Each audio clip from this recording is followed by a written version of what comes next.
Hi, my name's Ian and we're going to be doing another whipping. Last time out we did a common whipping. This time out we're going to do what's called a French whipping, and there's a couple of whippings that we'll do that are just a series of knots, whereas the common whipping is just like, you know, just a wrap around the rope that you're dealing with. What the whippings that French whipping is a series of hitches that secure the rope, the whipping twine, to your rope. And we'll also be doing a West Coast whipping, which is just a series of thumb knots, but I'll do that in another video. Right, so to start with this, you need to secure, so imagine this is our rope. I'm not going to do it this one, show you this one with the whipping twine, because you can see bugger all when I do it with the whipping twine, or tiny thread up against the rope and do all this, and noticed in the common whipping video it's just a bit bleh. Anyway, so to do this one you need to secure your whipping twine. This is paracord pretending to be whipping twine, and a pole that's pretending to be a rope. But like with the common whipping, you can also use this, you know, as to make a wrap or a handle wrap or something like that as well. So similar principles. So when you're doing it with on a bit of rope to do a whipping, you just need to secure it a little bit. So the easiest thing to do is to just tie a reef knot around your rope, because the texture of the rope itself, the cord that you're tying it onto, will hold all of that into place as you're going. So, and then from that you can start doing your forgotten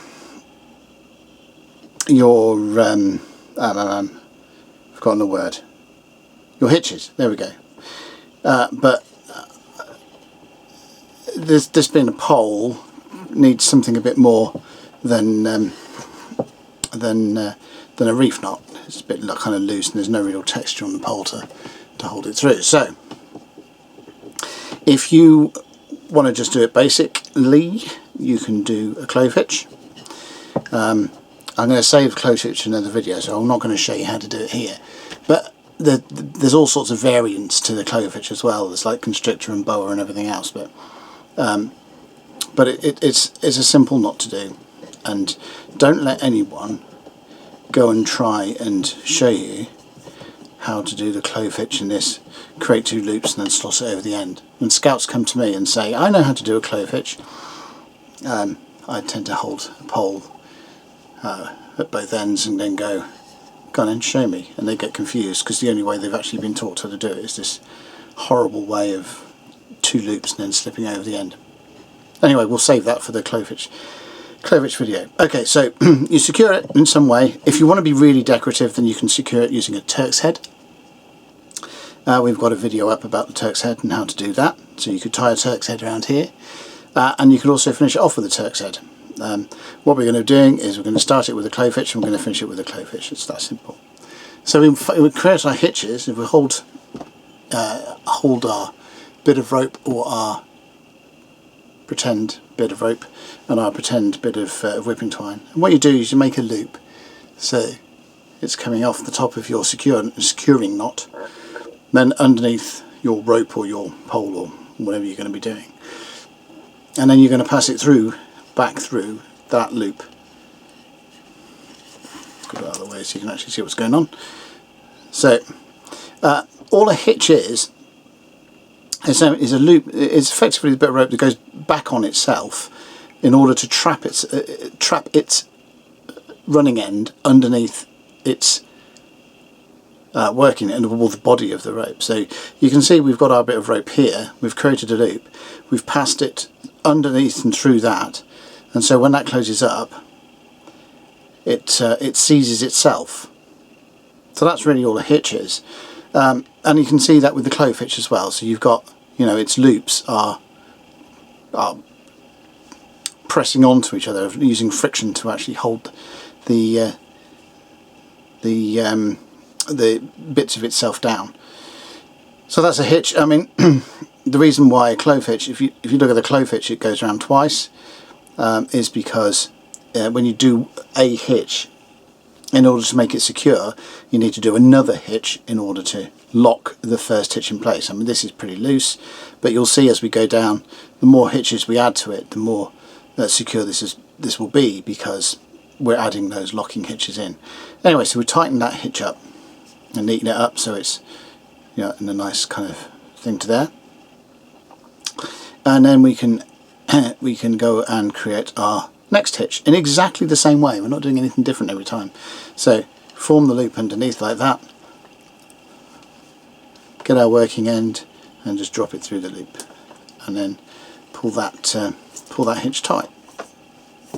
And you can see now what I mean by now we've got two hitches on there. That first hitch, there's the loop of the first hitch, it is now locked in place, and I can let go of this and swing it around now. There, it's quite locked. And this is why when you're doing it as a whipping, you don't really need to tie anything secure. Like a reef knot will do for that top one thing, because I mean, look, that my clove hitch has just been pulled loose by tightening up the hitches, but because these are locking each other in place, that clove hitch doesn't matter if that comes loose now. It's just to start you off and be a bit decorative, but again, you know, try and keep things nice and tight and secure. Right, so then we're just going to do another one, another hitch, exactly the same as we did before. Keep things nice, tight, close in, and just tighten them up. And what you'll see, I'm just going to tie a few more of these hitches, and then you can actually see it a little bit better. But you can see this forming here, and once we've got down a few, you'll see the effect of that, and why this is quite a nice different kind of whipping than the common whipping. The common whipping just gives you a wrap around the thing. There's no patterning on it whatsoever. It's just a quick bunch of turns around the rope just to secure it in. But some of these ones that actually use knots to form the whipping actually end up looking quite pretty. So if we do just keep going, you can see that the natural course that each of the hitches is actually taking us around the pole / pretend rope in a spiral shape. So it's actually coming around and around and around.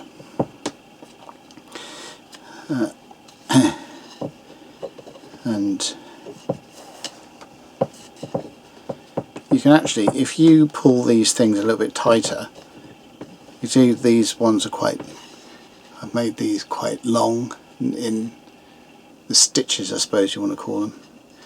Each one of these, you can actually make them shorter by bringing the angle in of your hitches in. But you know, it's whatever floats your boat.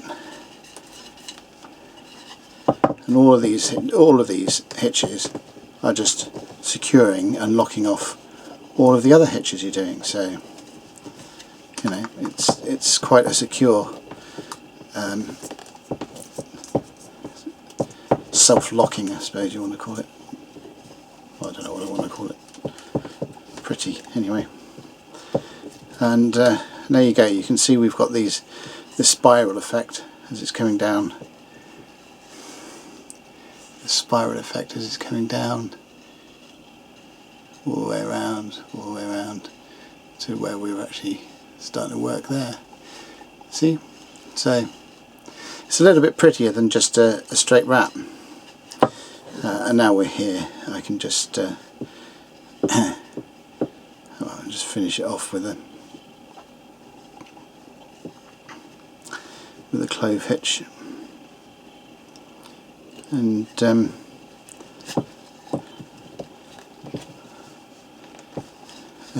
you go. Where's the camera? There you go, you've got this nice little twisty little turn going on there.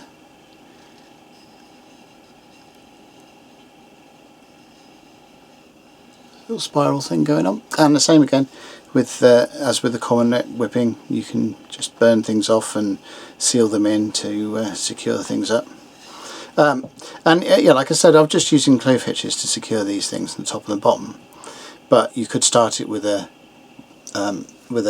Turk's head knot that makes a nice little bulky thing. If you're going to make a handle out of it, you can have a sort of a bulkier end with the Turk's head, and then do all this this kind of in the middle, and then finish it off with another Turk's head. If you look at the Turk's head video, you know we've got a standing end. Oh, let me take this off and I can show you quickly.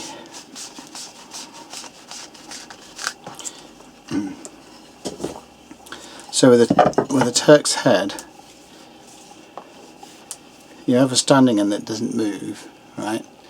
So you start off with your basics wrapping. I'm not going to go and do the whole thing because, you know, another video for that floating around if you want to go and watch that. But I'm just going to take it, so I've just got the first complete weave of the Turk's head. Oh, this is what comes when you're trying to do it too quickly. Come here, right.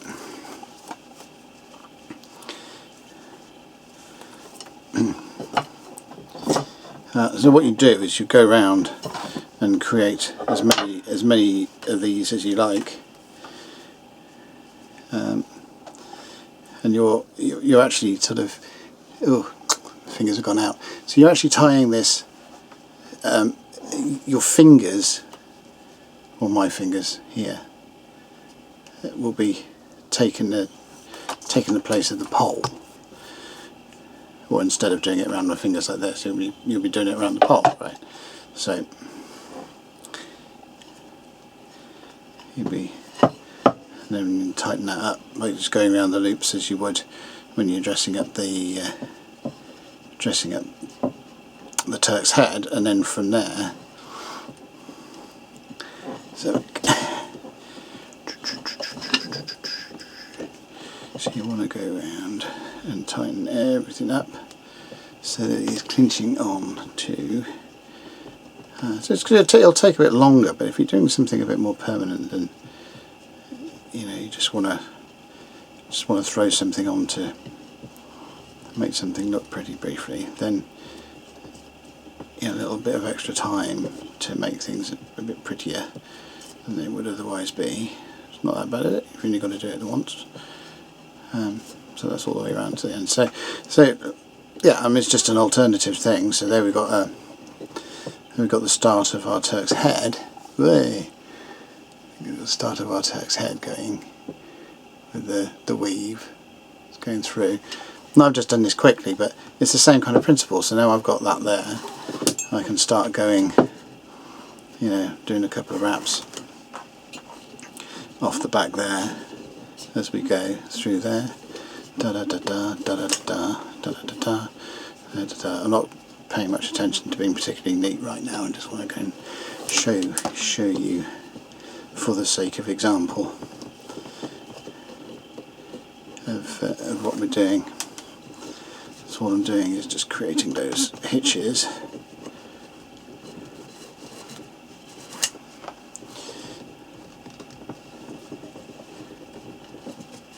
I mean, you also need a lot more rope when you kind of finish that. And then to create the Turk's head, you've got to imagine that, you know, my fingers in here, and this is the standing end of your rope. My fingers, if all my fingers were here, right? So it's exactly the same. So I'm going to come around over the top and then back up there, right? Just as we're doing with my fingers, except I'm just doing it around the poles. So there's no real difference to what you're actually doing there. And then you just got to be a bit careful about how you're managing it all. I do apologise that the rope keeps going out of shot, but I can't really focus on where the camera is and where my hands are at the same time, unfortunately. If only we were octopoid. And get under there.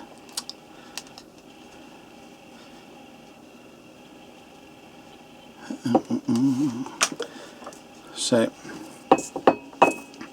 now I'm back up, and that would go under there, and that would go under through there now, next to it. And you can do, you know, as many times around as you like, again with the, go back to the Turk's head knot that we did. It's however much rope you need to do however much thing you need, and again it's just all tightening it up and dressing it and so on. So with that kind of thing, you've got, I've only done one weave on the Turk's head, so you've got this one weave. Let's see if I can hold it there, and then I'll zoom in later. But you've got this, you've got the weave of the Turk's head there, and then the start of the spiral of the hitches of the French whipping going down there, and then the weave of the second Turk's head. And if you can imagine that extended out, so you've got, instead of just this single weave, if you've got 3 weaves, so the knot would actually be up here somewhere, and this one would be at that somewhere, and then you've got much more length in the middle to be able to allow it to have a complete spiral or a couple of complete spirals going down. So it doesn't really matter what you secure, you use to tie it off. If you want to be really decorative, then Turk's head, you can use a Turk's head to tie it off. And if you want to be just quick and easy, then especially when you're using rope, you can just tie a reef knot around a pole. I'd suggest your minimum is a clove hitch, and then working out from there different forms of clove hitch that are a bit stronger as well, which I'll show you in another video. But there you go, ostensibly the French whipping, which produces this spiral effect. It's not particularly too neat in this one, since I was just throwing it together to show you the general concept of starting and finishing with a Turk's head, but it gives you this spiral pattern as the hitches naturally rotate around as you're tying them to form a whipping. That's it. French whipping.